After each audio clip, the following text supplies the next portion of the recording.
Praise the Lord. ஆண்டவராகிய இயேசு கிறிஸ்து நாமத்திலே உங்களை வாழ்த்துகிறேன். அருமையானவர்களே, யோபு புத்தகம் 5ஆம் அதிகாரம் 24ஆம் வசனம், ஒரு கூடாரத்தை விசாரிக்கையிலே அதிலே ஒரு குறைவை காண மாற்றி. யோபுடைய நண்பர்கள் யோபுக்கு சொல்கிற, ஒரு கூடாரத்தை விசாரிக்கும் போது ஒரு குறை காண மாட்டீர்கள்.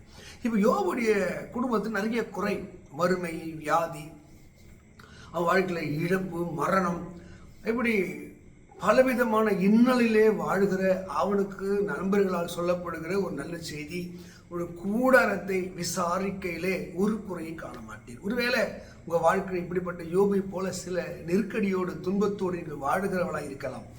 அப்படி வாழ்கிற உங்களுக்கு ஒரு நல்ல செய்தி, உங்கள் கூடாரத்தை விசாரிக்கையிலே ஒரு குறையும் காண மாற்றி. என்ன அற்புதமான வார்த்தைகள் மக்களே! நீங்கள் ஒரு வெற்றியின் பாதையிலே, ஜெயத்தின் பாதையிலே போகும்போது நீங்கள் உங்கள் பார்வையை நீங்கள் மாற்ற ஆரம்பிங்க, சிந்தைகளை மாற்ற ஆரம்பிங்க, எண்ணங்களை மாற்ற ஆரம்பிங்க. இந்த வறுமையிலே, இந்த தரித்திரத்திலே நான் முழுகி போக மாட்டேன், இதிலிருந்து நான் மீண்டு வருவேன். இல்லை என்றால் உங்களை பாசிட்டிவாக ஒரு நேர் வழியிலே நடக்க பண்ணுகிறவருடைய அந்த ஆலோசனை உங்களுக்கு முக்கியம். ஏன்னா சிலர்லாம் நம்மளை டிக்ரீஸ் பண்ணுவாங்க, நம்மளை டிஸ்டர்ப் பண்ணிட்டு இருப்பாங்க. அவர்களுடைய போதனை கேட்டீங்கன்னா நிச்சயமாக நீங்கள் டிஸ்டர்ப் ஆகிடுவீங்க. யாரோ ஒருவர் நம்முடைய அக்கறையிலே, நம்முடைய முன்னேற்றத்திலே அக்கறை உள்ளவர்களாக பார்த்தீங்களா, அவங்கள நீங்கள் கண்டிப்பாக ஏற்றுக்கொள்ளணும், அந்த உபதேசத்தை கேட்கணும். யோபுக்கு அப்படிதான் ஒரு ஆலோசனை சொல்கிறாரு. சரி, நம்ம கூடாரம் விசாரிக்கும் போது குறைவில்லாமல் ஒரு சமாதானமாக இருக்க வேண்டும் என்றால், முதலாவது லூக்கா சுவிசேஷம் 19ஆம் அதிகாரம் 5ஆம் வசனத்தில் அங்கே சகேயு என்ற ஒருவரை இயேசு அழைக்கிறார். நான் இன்றைக்கு வீட்டுக்கு வர வேண்டும். முதல் எந்த வீட்டுக்குள்ளே இயேசு வருகிறாரோ அங்கே குறைவில்லாமல் காணப்படுகிறது. அந்த சகேயுவுக்கு பணம் இருக்கு, பதவி இருக்கு, எல்லா ஆஸ்திகள் இருக்கு, ஆனால் மன நிம்மதி இல்லை. நிறைய பேருக்கு மன நிம்மதி இல்லாமல் கன்ஃபியூஸ்டாக குழப்பமாக இருக்காங்க. நீங்கள் யாராக இருந்தாலும் அவங்க மனசில், இயேசுவே என் வீட்டுக்கு வாங்க, என்னை ஆசீர்வதிங்க, எனக்கு ஒரு சமாதானத்தை தாங்க, கேட்டு பாருங்களேன். அவர் வருவார் என்றால் உங்கள் வீடை, உங்கள் கூடாரத்தை விசாரிக்கையிலே ஒரு குறையும் காண மாட்டேன். அந்த ஐஸ்வரனாக இருந்த அந்த சகேயு என்ற ஒரு மனிதன் தேவன் உள்ளே வரும்போது அவன் சொல்கிறான், என் ஆஸ்தியை பாதி கொடுத்துட்றேன், நான் யாருக்கிட்டனா அநியாயம் வாங்கினா 2 மடங்கு திருப்பி கொடுத்துட்றேன், எனக்கு தேவை கிறிஸ்துவின் சமாதானம். அங்கே சொல்கிறது, இன்றைக்கு இந்த வீட்டுக்கு விடுதலை கிடைத்தது, ரட்சிப்பு கிடைத்தது. உங்கள் சரீரமாக வீடு, நீங்கள் வாழ்கிற வீடு, அது விடுதலை ஆகியிருக்க வேண்டும் என்றால் தேவனாகிய இயேசுவை நீங்கள் அழைத்து பாருங்கள். எத்தனை குடும்பத்தில் சண்டை, சச்சரவு, மரணம், இழப்பு, தொடர் போராட்டம், தொடர் கண்ணீர்கள், தொடர்ந்து விபத்துகள் வந்து கொண்டிருக்கிறது.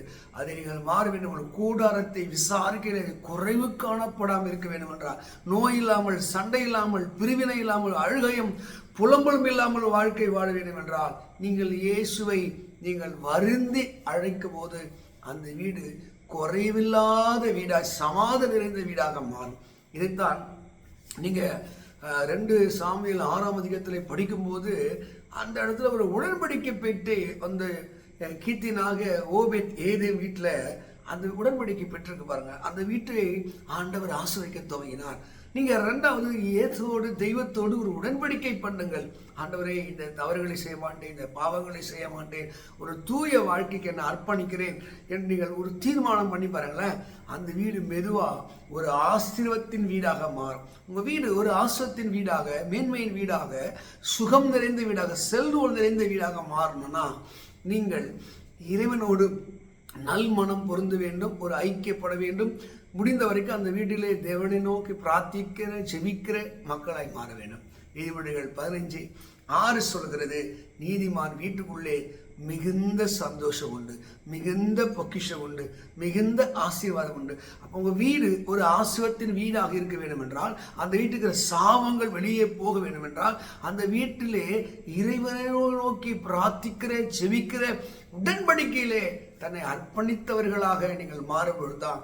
அதான் சங்கீதம் 68:6 சொல்கிறது, அவர் என்ன பண்ணலாம், தனிமையார்கள் வீடு வாசல் ஏற்படுத்தி கட்டுண்டவர்களை அவர் விடுதலை செய்கிறார். உங்கள் வீட்டில் இருக்கிற கட்டுகள், சாபங்கள், தடைகள்லாம் அது நீங்க போக அந்த வீட்டுக்குள்ளே ஒரு சமாதானத்தை, அந்த வீட்டை விசாரிக்கையிலே ஒரு குறைவில்லை. ஒருவேளை வீட்டில் மணவாளன் சத்தம் கேட்கல, மணவாட்டி சத்தம் கேட்கல, குழந்தைகள் சத்தம் கேட்கல, நன்மையின் சத்தம் கேட்கல, ஆரோக்கியத்தின் சத்தம் கேட்கல, அப்போ அந்த வீட்டில் மணவாளன் மணவாட்டி சத்தங்கள் கேட்க வேண்டும் என்றால், உங்கள் வீடு விசாரிக்கப்படும் போது நற்சாட்சி பெற வேண்டும் என்றால், நீங்கள் உங்கள் வீட்டுக்குள்ளே இயேசுவோடு ஒரு உடன்படிக்கை, இயேசுவோடு ஒரு ஐக்கியம், இயேசுவை நீங்கள் அழைக்கிறவளாக இருக்கிறீர்கள். எந்த வீட்டுக்குள்ளே இயேசு இருந்தாரோ அங்கே சந்தோஷமும் சமாதானம் இருந்தது. உங்கள் வீட்டுக்குள்ளே இயேசு வந்தால் அங்கே துக்கங்கள் துயரங்கள் மாறும். மார்க் 2ஆம் அதிகாரத்தில் 3-4 வசனத்தில் ஒரு வீட்டுக்குள்ளே இயேசு இருந்தார். அந்த வீட்டை தேடி வியாதிஸ்தர்களாம் வந்தார்களாம். அந்த வீடு சுகம் நிறைந்த வீடாய் மாறுது. அதுதான் சங்கீதம் 127:6 சொல்லுது, உன் அலங்கத்துக்குள்ள சுகமும் உன் அரண்மனைக்குள்ள ஒரு நோய் இல்லாத, சாபம் இல்லாத ஒரு அழகான வீடாய் உங்கள் வீடு விசாரிக்கப்படும் போது காணப்பட வேண்டும் என்றால் அந்த வீட்டுக்குள்ளே இயேசு சுகமாக்கிறவராய் இருக்கிறார் என்று நம்ப வேண்டும். உங்கள் வீட்டுக்குள்ள வியாதி இருக்கா, போராட்டம் இருக்கா, சஞ்சலம் இருக்கா, இயேசுவே எங்கள் வீட்டை நீங்கள் ஆளுகை செய்ய நீங்கள் ஜெபம் பண்ணி பாருங்கள். ஒரு நோய் இல்லாத வீடாய், குறைவில்லாத வீடாய், அது புகழ்ச்சியான வீடாக, மேன்மையான வீடாக மாறும். இன்னும் கூட சொல்ல போனால் 1 தீமோத்தேயு 3:15 அந்த வீடு சாட்சி உள்ள வீடாய். நிறைய பேர் அந்த ஒரு வீட்டை சொன்னால் அந்த வீட்டை ஐயோ அவங்க மோசமானவங்க, பொல்லாதவங்க, அப்படிப்பட்டவங்க இப்படிப்பட்டவங்க சொல்லுவாங்களா? எந்த நிலைமையில் இருந்தாலும் உங்கள் வீடு ஒரு சாட்சி உள்ள வீடாக மாறும். இறைவனை சந்தோஷப்படுத்துகிற வீடாய் மாறும். இறைவனை துதிக்கிற வீடாக மாறும். இயேசுவே என் வீட்டுக்கு வாரும் என்று சொல்லி பாருங்கள். உங்கள் வீட்டை விசாரிக்கும் போது ஒரு குறையும் யாரும் காண மாட்டேன். இந்த வேத வாக்கியத்தின்படி தேவன் உங்களை ஆசீர்வதிப்பாராக. God bless you. God bless you.